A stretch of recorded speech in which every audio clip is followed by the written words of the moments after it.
প্রিয় শিক্ষার্থীরা, আসসালামু আলাইকুম। জেনে রাখো, লক্ষ্যহীন মানুষ এবং পালহীন নৌকা কখনো গন্তব্যে পৌঁছতে পারে না। 2026-এ তুমি কি অর্জন করতে চাও, কি পেতে চাও, সেটা নিয়ে তোমাকে এখনই প্ল্যান করতে হবে, লক্ষ্য স্থির করতে হবে, মাইন্ডসেট রেডি করতে হবে।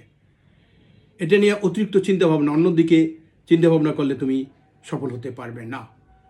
কাজেই তোমাকে আজ থেকেই সেই লক্ষ্য স্থির করে ডেইলি, দৈনন্দিন, সাপ্তাহিক, মাসিক একটা কর্মপ্ল্যান তৈরি করে সেই অনুযায়ী শেষ করতে হবে।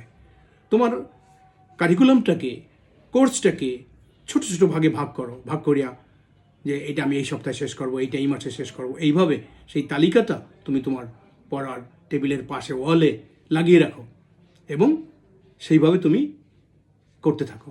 আজ না কাল করব, অথবা না বছরের প্রথম দিকে কী দরকার শেষের দিকে করব, এই ধরনের পরিকল্পনা রাখলে তুমি কখনোই তোমার আশানুরূপ সফলতা অর্জন করতে পারবে না।